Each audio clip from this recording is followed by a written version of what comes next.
right, good evening. Can you hear me okay? All right, it's a good start. Welcome, thanks for joining tonight. I'm really honored to be here.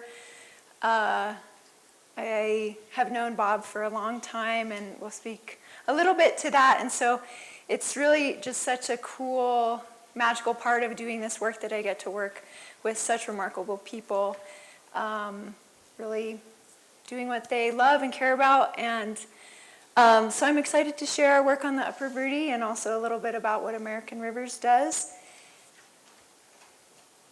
So I kind of like to be upfront about what my goal or intention is with the talk. And so what I'm hoping is that, this one's probably obvious, but that you're inspired to protect the Upper Verde River and support the effort to designate it as a wild and scenic river. I imagine many of you are already in this camp, but maybe you will learn some more details about why this is such a special river and what it really takes to get this permanent protection. And then secondly, I'm really hoping you walk away with some new perspectives about what river protection is, why it's important, what it can do, and maybe just some new ways of thinking about it. So I'll start with giving a little bit of background about myself and how I came to the work, and then I'll talk broadly about what American Rivers does, and then most of the time we'll talk about the Upper Verde Wild and Scenic effort, and definitely plenty of time for questions. I think I'd love to spend more time in the question and discussion space. So, okay, a little bit about me. Bob gave a great introduction. I've been with American Rivers for about 4 years, and I'm the Associate Director of the Southwest River Protection Program. And so American Rivers is a national conservation nonprofit headquartered in Washington, D.C., and we have regions all over the country and do a whole variety of things that I'll get into more detail about. But in our Southwest River Protection Program, we're really focused on protecting the most culturally and ecologically important rivers that remain in our region. And our focal area is the Four Corner States, so Arizona, New Mexico, Colorado, Utah.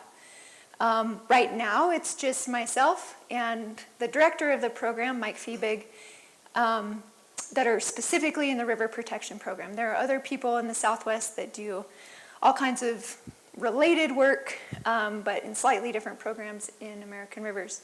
So he's based in Durango, I'm based in Flagstaff. But Prescott and the Upper Verde is actually plays a really critical role in how I got here. So I'm going to go back a little bit further. I'm a Prescott College graduate, and so knew Bob Ellis from that time, wonderful education mentor. I had 2 competencies, one in secondary education, got my teaching license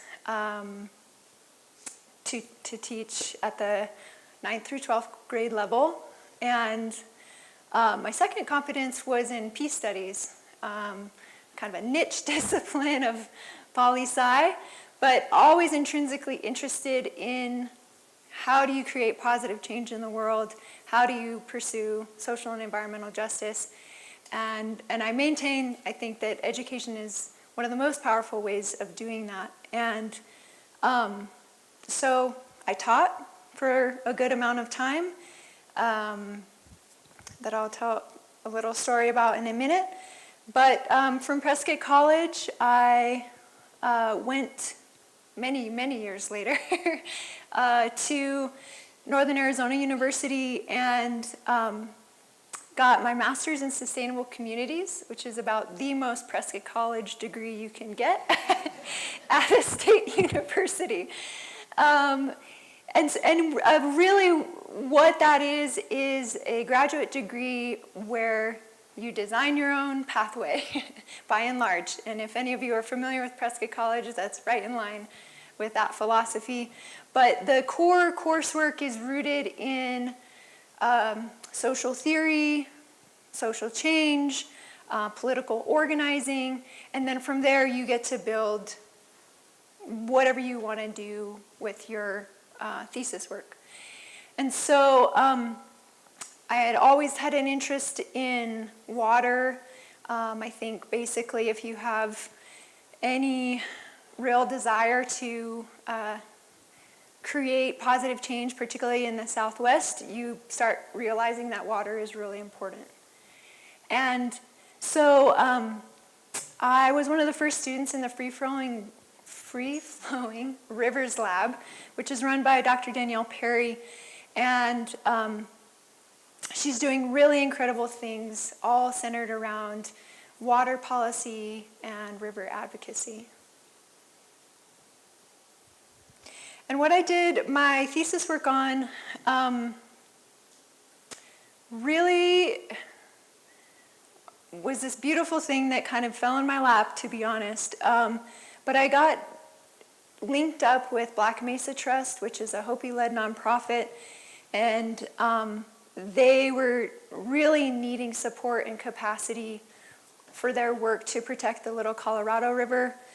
And there's a whole host of things going on with the Little Colorado River, major tributary to the Colorado.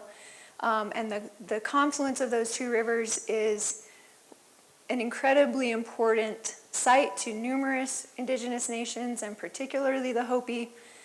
So there's really a complex set of issues going on with groundwater withdrawal for a long time, some big-time hydropower developments. If anybody remembers a number of years ago, the Escalade development that was proposed to go into the Grand Canyon. It just seems to be this site of ongoing trouble and threat. And one of the main things that Black Mesa Trust was working on was how to fight back against a recent court decision where the Arizona Superior Court had determined that Hopi does not have water rights to the main stem of the Little Colorado River. So that is not there's a lot to say there. That's not the purpose of this talk. But this was really the entry point for me in this work. And I did this work for a few years, even before coming to American Rivers. So there's a critical chapter in here that I think is so beautiful of just like how things work. From 2012 to 2014, I taught at North Point Expeditionary Learning Academy. I'm sure, hopefully, most folks in this room are familiar with that. I had to dig through my archives here to find some of these photos, but this is one of my 9th grade geography courses. And does anybody recognize where that is? It's at the Fossil Creek waterfall. Yeah, we had it's a little deceptive, the rivers to the left of that. This is a trick question. So this is on one of our field works, which if you're familiar with how North Point works, they do a variety of field expeditions, including kind of in the middle of our spring expedition, which was all Verde River focused. We would go out and do a hike along the Upper Verde, boat along the Verde River, go to Fossil Creek. And so it was, I'm teaching geography and I'm teaching it through this lens of watersheds and really trying to dial in like how do watersheds dictate our lives? Why are they important? What's going on with our local rivers and watersheds? And at the time, as I'm sure many of you will remember, the Big Chino Pipeline was a very present, real, big-time threat, right? And so I didn't really know about this. I was a teacher. I was, learning stuff right ahead of my students, basically. And got really interested in the kind of nexus of environmental and political issues facing the Verde and particularly the Upper Verde. And in the process of learning about all that was going on, got connected to the one and only Gary Beverly, who I'm sure many, many of you know. I was like, how do I understand like the complex set of issues and distill that down into a 9th grade curriculum? And so that was my first encounter with Mr. Beverly, and went out to his home in Chino, and he laid it all out for me. And then he since, after that point, he would come on our field expeditions and be a guest speaker, and we showed the film. And like, I don't think I need to speak to this crowd, like how important of a resource Gary has been, and advocate Gary has been. Speak of the devil. Gary, I'm telling the story of how we met. So Gary was central in educating me about what was going on with the Verde, getting that message to these students, going out in the field. And we got to do some really cool, beautiful things. And these are kind of hard to see. But this was like our central project. One of, these 9th grade students, again, I had to dig these out from the archives. But these students made these incredible stories, we called stories of the Upper Verde River, kind of cataloging all that was going on, all the play arts, SRP, City of Prescott, what the Big Chino pipeline would do, how it would affect the river, what are the roles of farmers, et cetera, et cetera. And I pulled these out earlier today and was just so excited to read them. I'm just going to read what these say. This is a little cattail telling the story of the Upper Verde, and on the left side there's this river with otter, and it's beautiful, and then it's like an after picture where the river is dead and there's a coyote skeleton, and the cattail is telling the story, saying the Verde is being sucked all too much. Now the pipeline is trying to take a bunch. I think he was trying to make a rhyme. Our ecosystem is affected so bad. When the river is dry, it will be so sad. There are more characters to come in this crisis. There's not only one. And it goes on. And this little slide here has 2 people holding up a sign that says Save the Verde, and it says protectors come from all around. It's the activists that support the Verde. They want it to be used sustainably, and all of the natural values to have protection. And so, 9th grade student trying to make sense of all of this. I left Prescott in 2014, did a whole bunch of other things, and kind of going back to the history I just shared with you about circling back to NAU, circling back to the importance of water advocacy in rivers and Little Colorado River, etc., and landed at American Rivers, and in this basically brand new program. The Southwest River Protection Program was started in 2019, and so the director was there, and I was the second person on board and the only person in Arizona, and which remains true today. And my supervisor was like, well, what do you want to do in Arizona? What rivers are most ripe for protection? Are there rivers that you think are ripe for wild and scenic designation? Where should we really focus? And I was like, Upper Verde. 1000%, because I know how much work in the past 15 plus years has been put into laying the groundwork in this community and at all levels to build the support for this. And so 10 years later, called Gary Beverly up, and here we are.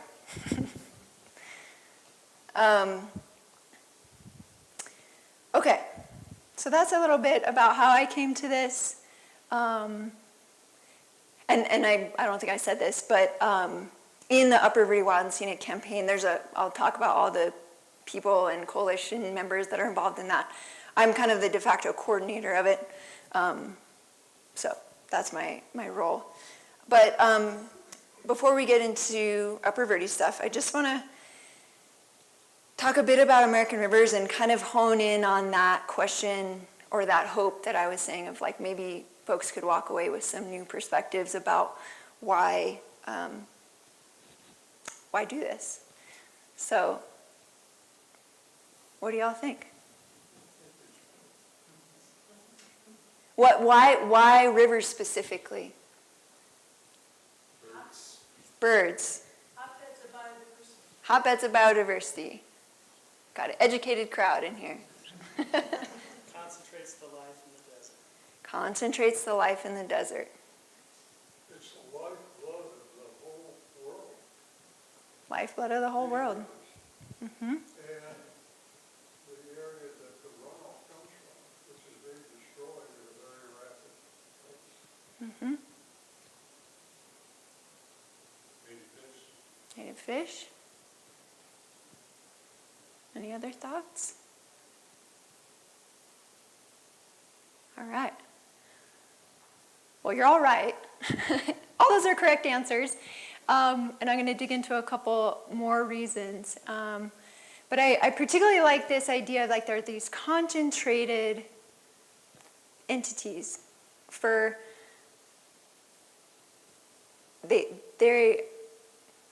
they're like a keystone species, but they're like the landscape equivalent of a keystone species. They have disproportionate importance, and this is particularly true in the Southwest. So let's think about this a little further. Folks definitively already, I think, kind of understand this.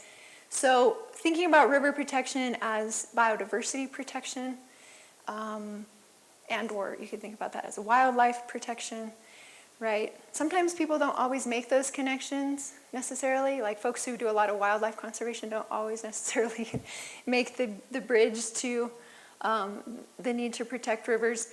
And then there's this like added importance in the era of climate change. And so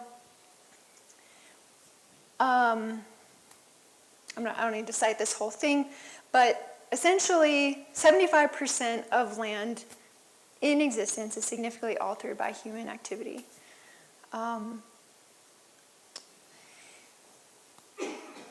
Riparian areas, as we talked about, hold this disproportionate importance relative to their size. So 1% of land area, and they're among the most productive natural resources. These are more arid places. The vast majority of terrestrial species, it's like one thing to think of like, oh, of course, aquatic species depend on rivers, right? But the vast majority of terrestrial or land species also depend on river or riparian areas for some stage of their life cycle. Vast majority of migratory birds as well. And we also know that there is a significant freshwater species crisis. According to the IUCN, freshwater species are going extinct more rapidly than terrestrial or marine species. About a third of freshwater biodiversity faces extinction, largely due to habitat loss, pollution, and overharvesting. And a 2019 study revealed that 2/3 of the world's longest rivers are no longer free-flowing. So these rivers are either blocked by dams or infrastructure, and this causes fragmentation of the flow of water and nutrient-rich sediments, all different types of nutrients flowing through an ecosystem.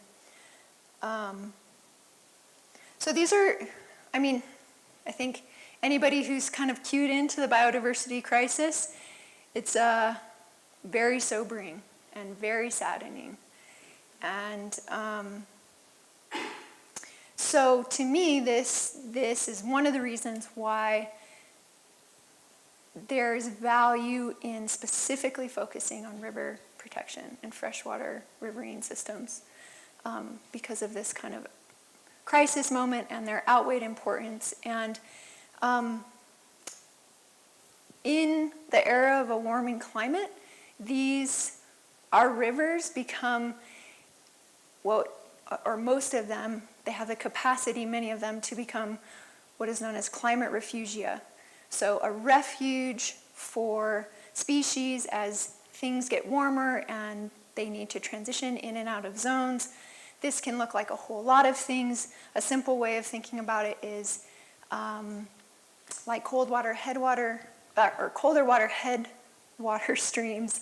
As temperatures increase, fish or other species who are reliant on a certain temperature of water are kind of guarded by being able to stay in those systems and migrate upstream, if they are able to, in fact, migrate upstream, right? And there's a lot of things that can impede that.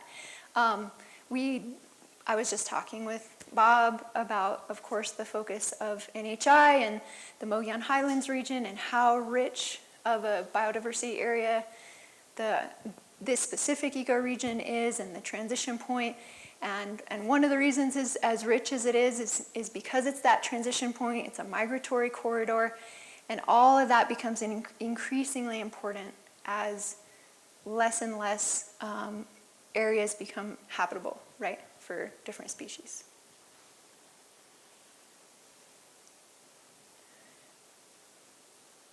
So here's another idea to consider, one that I didn't hear as much. Thinking about river protection as a way that we can pursue social and environmental justice in the world. And, Bob said at the beginning, water is life. And so that includes animal life, it includes human life. Can you guys see this all right? So here are just a few things to consider here. The majority, 2/3 of our drinking water in the US comes from rivers. I think we're all aware that access to clean drinking water is perhaps one of the biggest justice issues that exists, including in our country.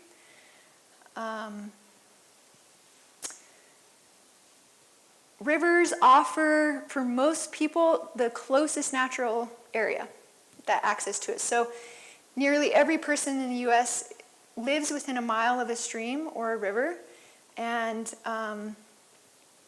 also historically marginalized communities often experience what's known as the nature gap, or lack of access to healthy natural spaces, or a degraded natural space. They're more likely to be in degraded natural spaces. And so targeting river protection or restoration in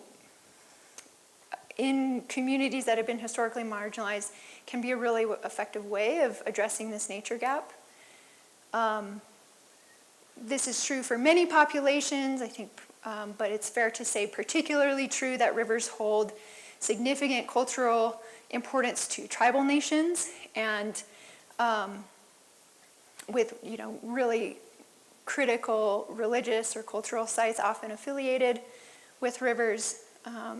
So protecting them is a way of addressing some of the long injustices that Indigenous communities have faced. Back to climate change, we know, of course, that marginalized communities bear a disproportionate burden of climate change, and so working on rivers, so rivers can really help communities face the effects of climate change by reducing floods, recharging groundwater, and providing clean drinking water.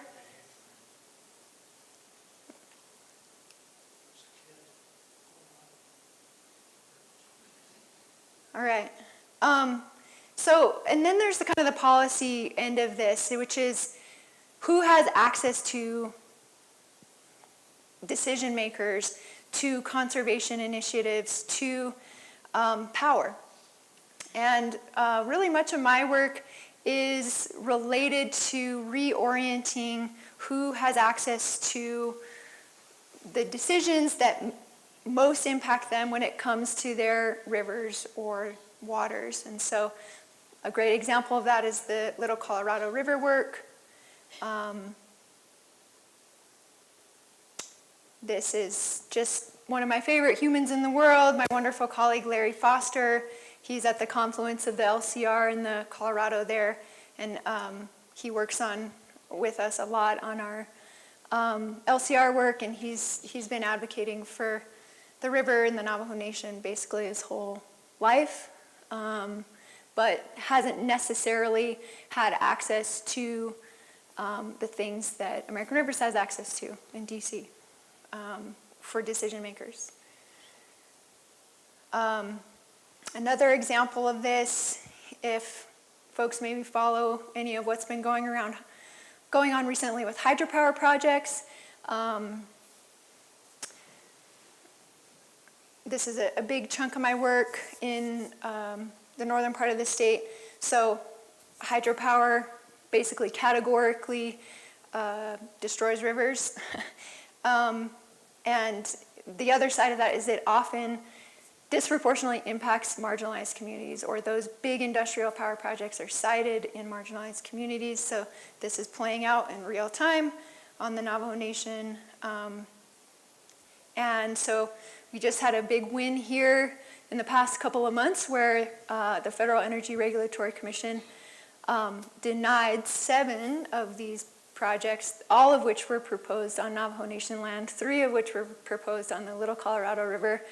And the federal agency cited the fact that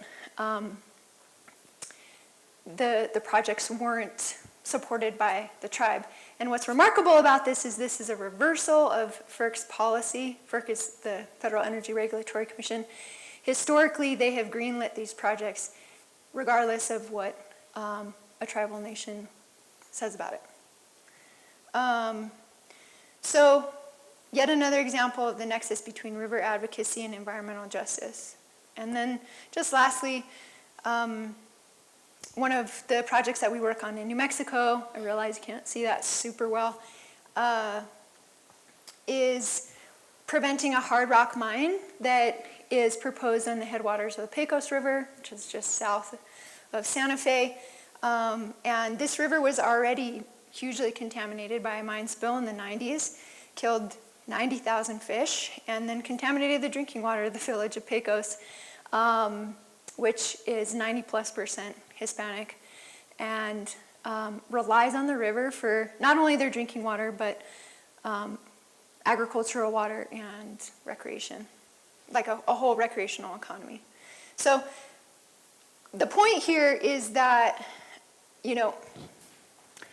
river protection can have this nexus with social and environmental justice. And to me, that's really important. And I think we know, historically, the environmental community and conservation organizations, American Rivers included, has not necessarily often had this as the focus, or they've focused on protecting the most remote and the most pristine of rivers, right? And the product of that has been ignoring urban rivers or rivers on tribal lands or smaller headwater streams that then have clean water implications. And so broadly, this really drives my work, and I would say our work at large, which is really to increase not only the protection of free-flowing rivers, but also those who rely on them, and to reorient power to those who stand to be most affected by their destruction. All right, so it's my last little bit on American rivers before we jump into the Upper Verde. Who's familiar with American rivers? I'm just kind of curious. Not very many. Yeah, we haven't had a huge presence, in Arizona, like I said, I'm the first staff person. A lot of the focal point in the Southwest region has been with staff in Colorado and focusing on the Colorado River. But, so National Org, it's not really huge, like in comparison to the Sierra Club. It's about, I think we're at a 95 staff. But it's the only national organization that's specifically dedicated to protecting and restoring rivers. Like that is the North Star there. And it does this through a few different ways. And this is what I was talking about earlier about people working in different programs. And I'm in one program, kind of the river protection program, but there are some other things there. So one of the ways we do this is by working to protect the rivers that are still healthy. And so these can be through things like wild and scenic designations, national monuments, outstanding national resource waters. There's a whole variety of tools. Or defensive work, like the mine example that I just talked about. The second piece is restoring damaged rivers. Actually this is probably the majority of folks at American Rivers and maybe what it's most well known for, which is dam removals. So restoring damaged rivers. Reestablishing floodplain connection, removing all different types of barriers that can be dams, culverts, road crossings, or modifying them so that river connectivity is reestablished. And like the little stat up in the right-hand corner says, basically the vast majority of dam removals that have happened in the United States, American Rivers has had some hand in. And then the last kind of category of work is folks who more directly focus on like the Clean Water Act and clean water access. And this tends to be a little bit more urban infrastructure. So that's us. Now let's get into the Upper Verde, because I'm sure that's kind of what's most interesting for us here. And so the effort to protect the Upper Verde is multifaceted. A wild and scenic designation is one tool in the toolbox. It's an important one. And as we mentioned, like folks have been working on this for 2 decades. And it's almost in its like second life of at least the Wild and Scenic designation. So I just want to talk about our Upper Verde Wild and Scenic Coalition. This is the broad picture. About 2 years ago, we kind of recoalesced in earnest and reestablished this coalition. It has a variety of groups represented. This is like the big picture category, and then this is the detailed category. Plenty of folks who I'm sure you might recognize, lots of local entities, and then also a variety of national nonprofits as well.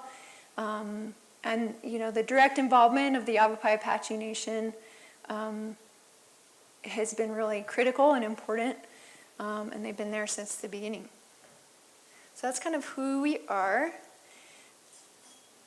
This is what's being proposed for designation, and hopefully folks can see that. It's basically the very headwaters area of the Upper Verde between Paulden and then all the way down to right above Clarkdale, and includes a really small section of Granite Creek and then the entirety of Sycamore Creek. And so 76 river miles, and then the river corridor default boundary is a quarter-mile default, so that amounts to about 24,000 acres. So this is just what's proposed. This is what we're going for. We're shooting to get as close to this as we can. Things happen in legislation, but this is the goal. And so what is the Wild and Scenic Rivers Act? Kind of one of our fundamental primary conservation laws established in 1968 really came out as like a response to the dam building era, kind of out of the 30s in the CCC. There was a long, intensive infrastructure process where a lot of our nation's rivers were irreparably changed and dammed, and then there was kind of the reaction to it, which is like, whoa, whoa, whoa, maybe we shouldn't do this to all of our rivers. And it actually, the origin of the law has some interesting connections to wildlife preservation too, actually. There was some wildlife biologists working in Montana who realized that a lot of the species they were trying to preserve, I think grizzly predominantly, were really threatened by some hydropower projects on a river, and so they're like, wait a minute, we need a river protection policy. So what does it do? First off, this designation is simply put the highest form of federal protection for rivers that exists.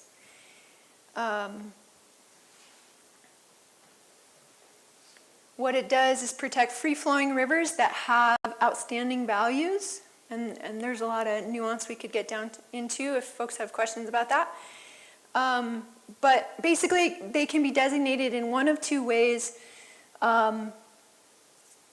through Congress or through the state. And the state pathway, though it was intended originally to be the predominant pathway that rivers were designated when the law was created, has kind of not really been used that much.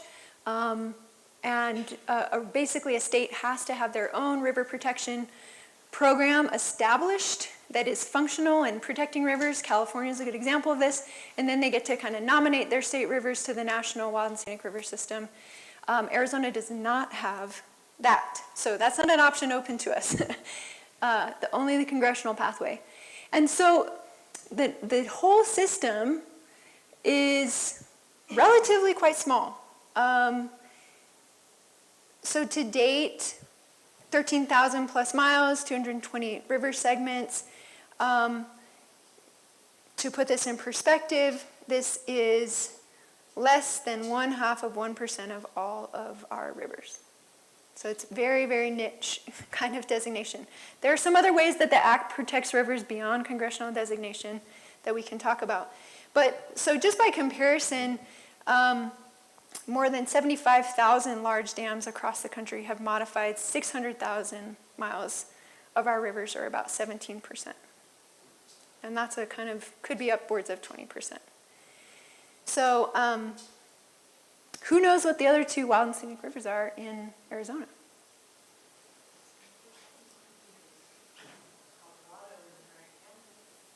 It's not, actually.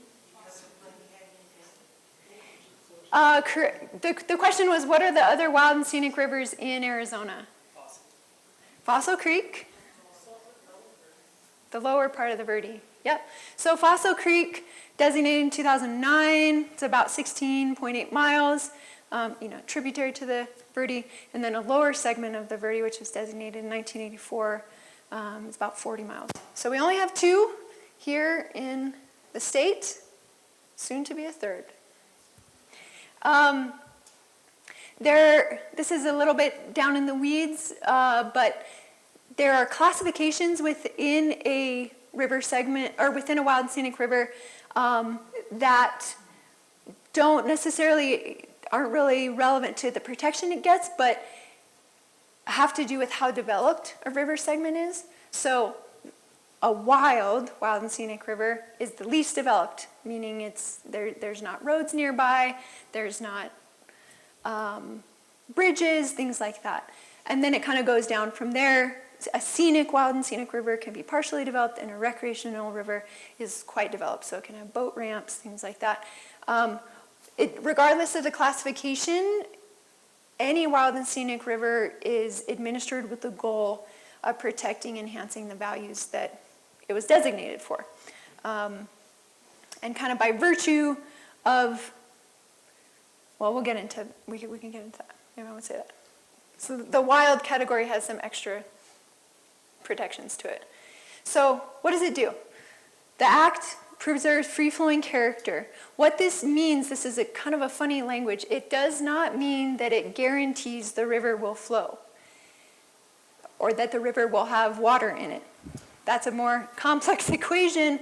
What it guarantees is that if the river has a natural flow regime, meaning it's not dammed, diverted, it maintains that. Okay? Big highways can't be built across it. So the free-flowing character. It maintains or enhances water quality, meaning when it's designated, the water quality at that time either has to be kept as it is or improved. And this is kind of the big one, actually, is that it protects a host of what are called ORVs, or outstanding remarkable values, that are unique to each river, and we'll get into the details of how that looks on the Verde. It does create a junior reserved water right. Essentially in the West, these are kind of a moot point because they're so young. So like if the Upper Verde was designated in 2024, its water right would be 2024, which is so young in the broader scheme of water rights. So, but the Act does do that. And then a big thing is that it requires the development of a management plan. And by proxy of this, it requires community involvement. It kind of opens the door for communities who care about the river to be engaged in the plan that guides the management of that river for every 10 or 20 years. So what the Act does not do, does not affect existing uses of private property, does not affect water rights, and does not affect existing grazing permits. So that's a big point of clarification and education that we often are communicating to people, because sometimes folks have knee-jerk reactions and say, don't tread on me kind of thing. This is going to take my water rights. You're like, well, no, it actually is written in the law that it will not. So that makes it kind of a really usable tool because it can accommodate a whole lot of different uses and interests. And wild and scenic rivers can go through private lands. They can go through state lands. They certainly can be on federal lands, but they can go through a variety of jurisdictions. All right, so what are these outstanding remarkable values? The Upper Verde has a whole lot of them. And these are the things that the river then has to be managed to maintain. Scenery. Historical or cultural uses, and on the Upper Verde, there's at least 54 documented sites of cultural importance to regional tribes. Wildlife, we're going to get into this one in more detail. This is a beaver dam here. This is a big one for the Upper Verde. So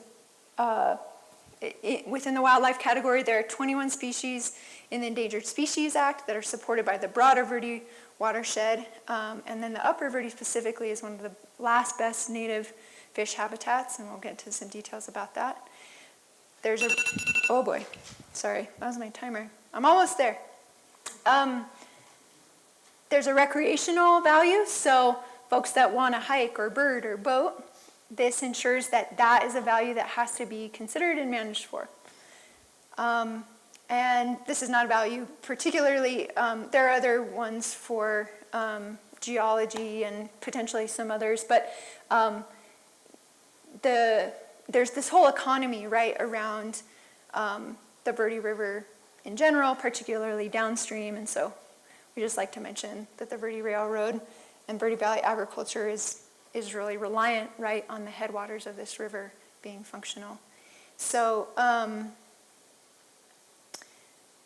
let's see. So a little more details about wildlife, and this is credit to Gary Beverly, kind of going back to the point of like the disproportionate weight that this small, humble segment of river, the importance that it holds to wildlife. Very small portion of land supports a whole lot of species, birds, bats, carnivores, ungulates, reptiles. It's just so exceptional for wildlife.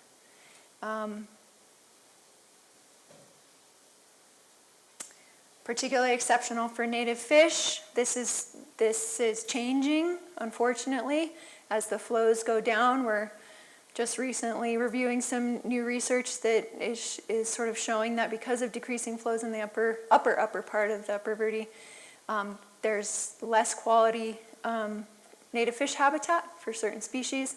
But right now, it's one of the few remaining kind of prime native fish habitats in the state. This is sort of a little tangential, but I'm sure some folks in the crowd are aware of this process, so I just wanted to mention it. So, we're in our Upper Verde Wild and Scenic Coalition track doing this essentially political campaign to designate it through Congress. Simultaneous to that, Prescott National Forest, who would have the predominant jurisdiction, most of our proposed designation goes through Prescott National Forest. They recently went through what's known as a suitability determination for the portion of the Verde that goes through their lands. And this was in response to some fish barriers that are proposed. And basically what this is asking is like, what is the highest and best use of this river? And sometimes these can be a little dangerous, these suitability determinations, because some agencies will use it as a way of actually removing protections from a river. But we knew Prescott National Forest was on the right track, and so they found it suitable last fall. And this is a huge kind of supporting piece of evidence for our work and designation, which is basically, the Forest Service said, yep, this is definitively qualifies as a wild and scenic river. This is the best use for this river. Here's how we're going to make some kind of carve-outs and work collaboratively with these native fish barriers that are proposed, which is great. And so they're in the process of kind of sending their recommendation to Congress. So this was really great to get this last fall. And then basically in our process, like, it's a political campaign, and our strategy from the beginning has been to get as much resounding support for this designation that it essentially can't be ignored or denied by the Arizona delegation. And so sometimes we call this making it inevitable. And we really strongly believe that river protection is a nonpartisan issue, and this has been borne out with other wild and scenic designations in very red states like Montana and Wyoming. So right now there's just a whole sort of diversity of support for the effort. We're really proud of this. We have 11 governing bodies here. Folks can see that. This says the governor of Arizona has signed a letter of support, the Yavapai County Board of Supervisors, all the regional towns and cities that are adjacent to the river. So City of Prescott, yay. Sedona, Cottonwood, Camp Verde, Chino, Clarkdale, Jerome, Prescott Valley, and then of course the Yavapai Apache Nation. And so this is a big change from where things were at 10-ish years ago, and who is supporting or not supporting kind of this effort. So this is really awesome and encouraging. We have a whole lot of local business supporters, 150. If any of you are local business supporters, we have some statements that we'd love for you to sign on to. Chambers of Commerce, 5 of them. And so kind of where we're at in our process, we went to Washington, D.C. in March 2023, Gary, myself, and a few other of us, basically to kind of present the idea to our Arizona delegates and say, hey, we're really working on this. What do you want to see? Who do you want to see and support? And then so that was a good start to the conversation. We went back over the last year, have been working really hard to get all the critical supporters on board. And then a couple of months ago, went back to DC, or not even a couple of months ago, that was just March, went back to DC with our draft legislation in hand to the same offices and said, hey, look what we did in this last year. Look at this incredible list of support that's grown. We have a draft piece of legislation that we want to work with you on. And so that is where we're at in the process with getting it designated. This is just a screenshot of kind of the bill language, but these are just some fun pictures with our Arizona delegation. And we, particularly actually in the last couple of weeks, are having some really encouraging conversations with our local representative. Just good back and forth where it's clear that they are taking it seriously, they're engaging in it, they're asking good hard questions. You know, we have not been told a categorical no.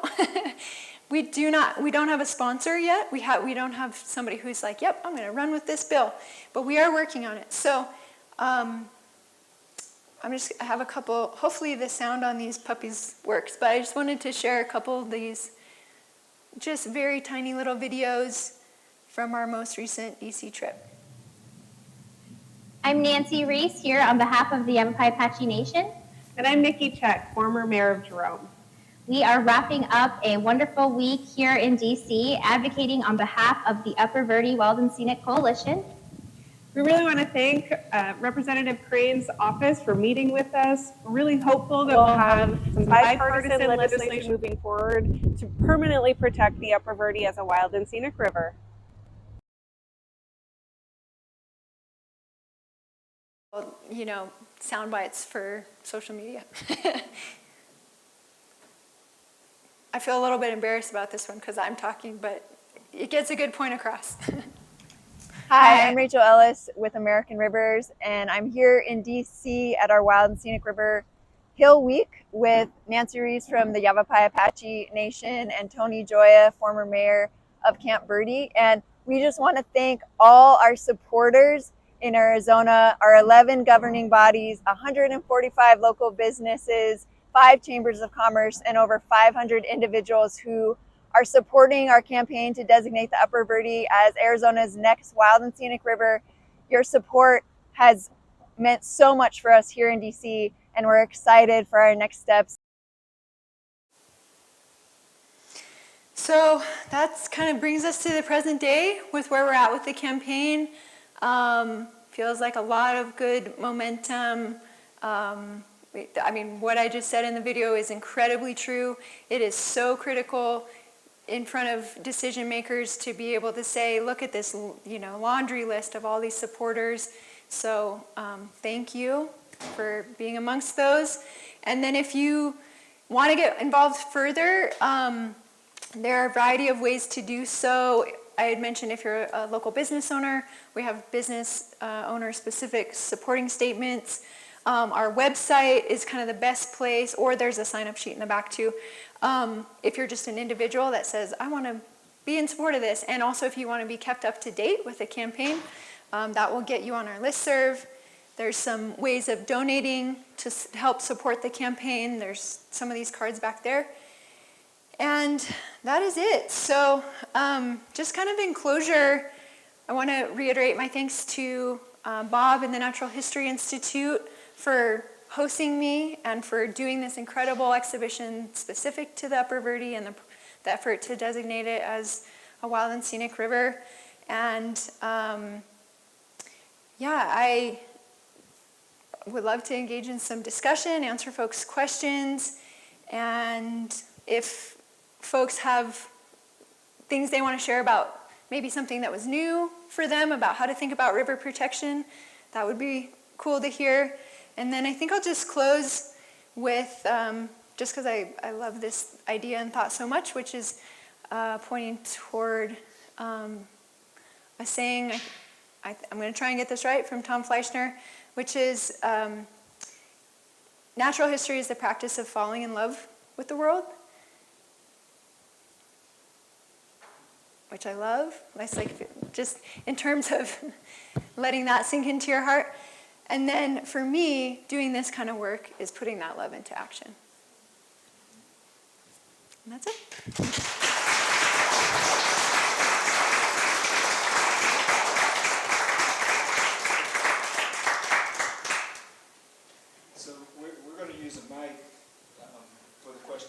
answer session.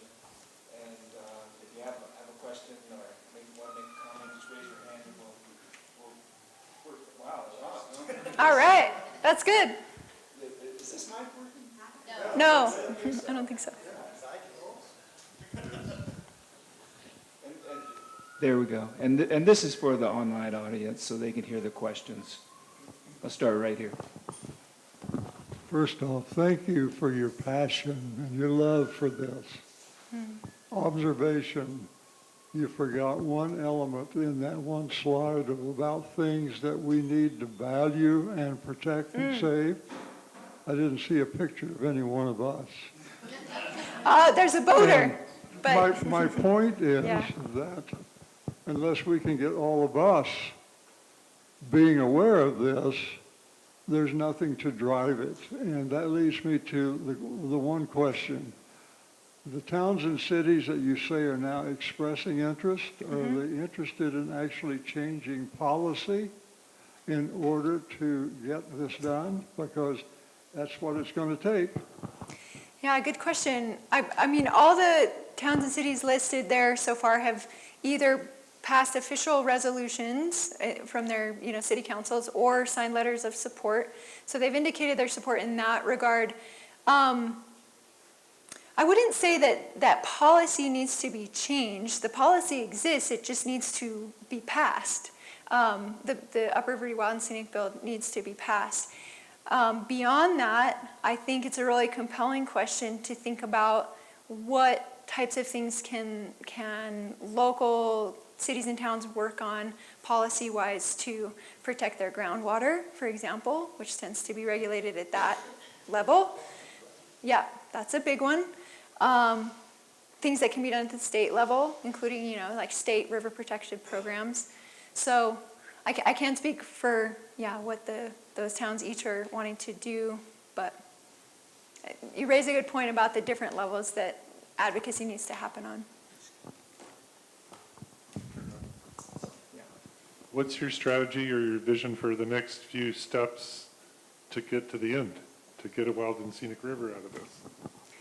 Good question. Really honing in on as much as we are allowed to and received with conversations with Representative Crane's office in particular. I think that's kind of our primary person that we need to be working with. He's the representative that covers the entirety of where the proposed designation is. So that's our kind of initial target, if you will. Secondarily, or maybe not secondarily, but in parallel, Senator Kelly, working with his office and their concerns. There are a couple of key stakeholder entities that we're still working with that we're hoping will officially declare their support more publicly than they have so far. We're not quite there with Salt River Project, and that's kind of the big one really, but so basically continuing that outreach to So Crane has to propose it? He doesn't have to propose it. Senator Kelly could propose it. What we've asked for is a bipartisan bill. I think the strategy there, knowing that Congress is how Congress is at the moment, that's kind of our only way forward. Obviously, who knows what happens in November, and that will kind of change the map to some degree. But just continuing to pursue the bipartisan nature of it and having both offices work together. Things change with who has power in the White House and who has power in the House of Representatives and Senate, et cetera. We don't need to get into all those nuances necessarily, but ultimately the ideal would be to have Representative Crane and Senator Kelly carry it.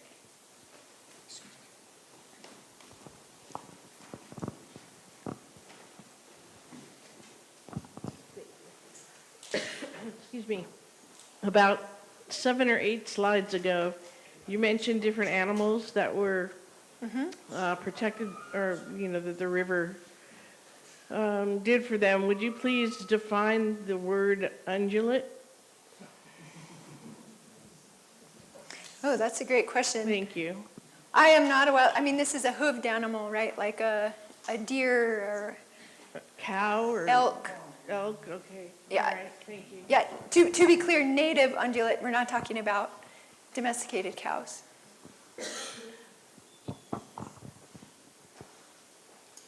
I'm interested to know if there are, at this stage, other contrarian groups within Yavapai County and perhaps in Coconino County with whom one or more of us could speak to get them on board and advocate for this designation. Yeah, such a good question.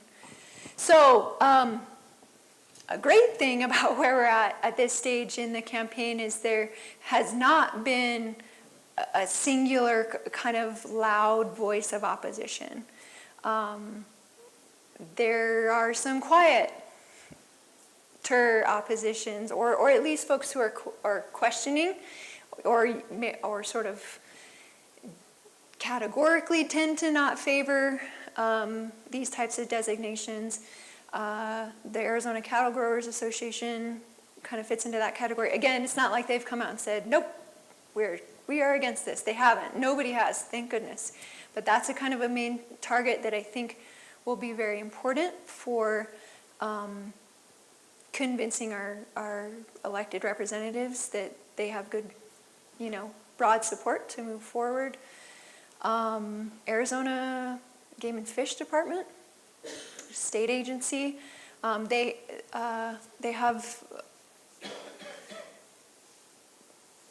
they sometimes have some pushback against designations like this. Again, they haven't categorically said we won't support it, but they have not categorically said they would. What else? Who would be another big one? Salt River Project. If folks have. Give us just a brief insight into why the Arizona Game and Fish Department would conceivably be in opposition. Yeah, it seems counterproductive, right?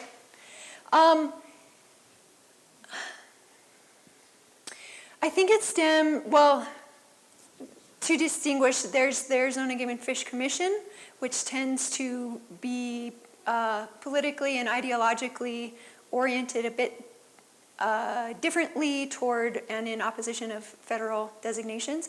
This feeling that, nope, we need to have our, total powers within the state to manage, wildlife.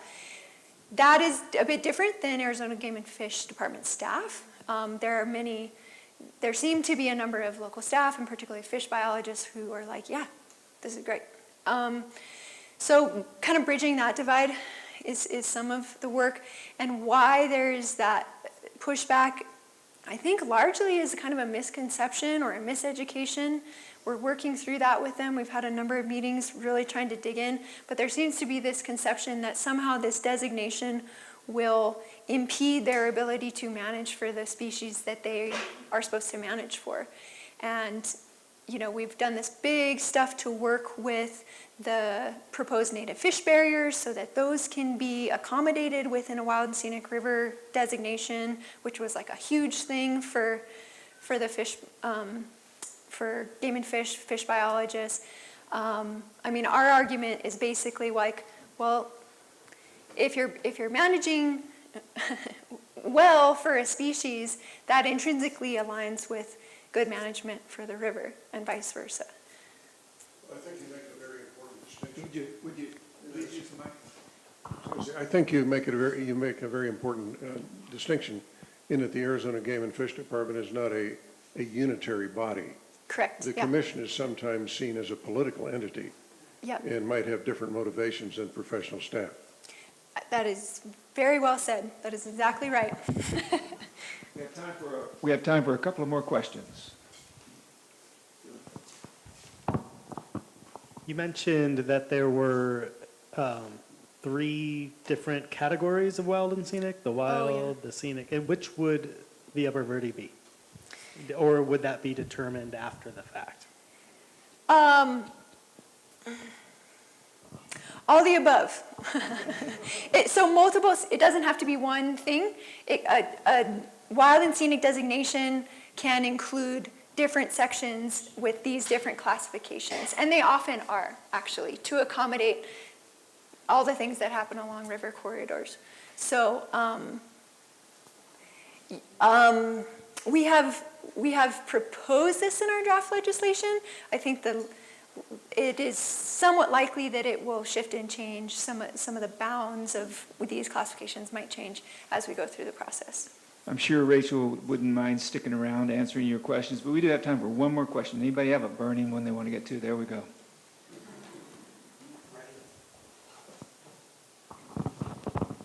First of all, thank you so much for your work. Yeah, thank you. Appreciate it. I think we all do. I'm very optimistic. I think this will get done. From a technical perspective, I was a hydrologist for the state for about 30 years, so I've seen a lot happen, and I'm really happy to see this where it's at now. I know it takes time, but I feel it will happen. And also, when it does happen, I noticed there's one element there to produce a comprehensive river management plan. Yeah. And I was happy to see that. I wasn't familiar with that aspect. But I assume that would be a very much a collaborative effort. And I was wondering if you have any insights into what agency might actually steer that, or agencies. Assuming it might be federal, perhaps Forest Service or some other groups. But I would like to see, obviously, something that could potentially impact a lot of management strategies. For example, our groundwater. And unfortunately, in this state, we have very divergent laws for surface waters and groundwaters, even though they're intrinsically, in nature, very much related. And so, something like that, who knows? It could potentially impact future or changes to some of our current laws, particularly in groundwater, and include a lot more surface water aspects to that. I know there are some, but I think there's room for growth there. There's an immense amount of room for growth. So I'm thinking, perhaps one possibility for changes, particularly in groundwater legislation and law for this state, could be along the lines of, looking at the work that has to go into a comprehensive management plan for the Upper Verde. Could actually influence quite a bit of work in groundwater as well. So I just wanted to bring that up. Yeah, thanks for bringing that really critical nexus up. So there's a few things there. Yes, it requires the development of a CRMP, or Comprehensive River Management Plan, that is a multi-stakeholder process, also open to the public, which is, I think, a very cool thing about the act, is that it really invites and requires a whole bunch of different entities to get engaged, and including the local community, local landowners, et cetera. Prescott National Forest would be the lead agency on that. They have the most jurisdiction within the proposed designation, so they're kind of like the default, but a whole variety of other agencies would be involved in the creation of that management plan at federal level, state level, and then private entities, nonprofits, the whole rest of us. This is like the second life of our Upper Verde Wild and Scenic Coalition once it gets designated, because these things are a lot of work to put together. Addressing the groundwater issues. So this gets really complicated and sticky. At a very high level, the Wild and Scenic designation cannot directly impact groundwater policy change. Groundwater policy in general is regulated at the state and local level. The designation, if you think back to that map, is a relatively small, skinny corridor, right? And as you mentioned, surface and groundwater flows are in general treated differently legally in our very antiquated system. However, I do think it has the power to influence it in other ways. This raises this river to national importance. It recognizes the national importance of this river, right? It becomes part of the National Wild and Scenic River System. These are rare designations, as we kind of already established, right? And so I think that it's one critical piece in a broad set of actions and tools that are needed ultimately to protect the river. Groundwater pumping, regulating of groundwater pumping, particularly in the Big Chino, is a big part of that equation. Gary works on this a lot. CUI works on this a lot. You know, at this point, and Gary, you can correct me if I'm going to say this incorrectly, but at this point, ADWR, Arizona Department of Water Resources, has determined the subflow zone, which is kind of the gray area of where subsurface water is sort of considered and treated the same as surface water.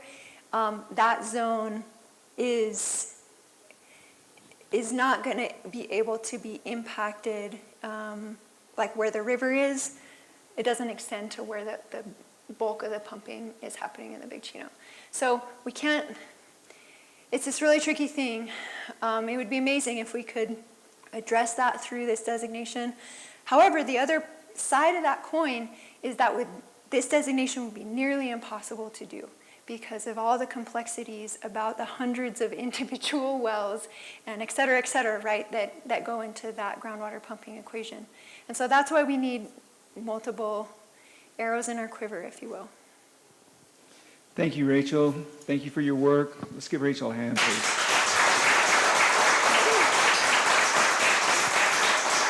I'm sure Rachel's going to stick around, and as is our practice here, we do like to give our presenters one of our Natural History Institute hats. Yay! I will open the gallery. Thank you all so much.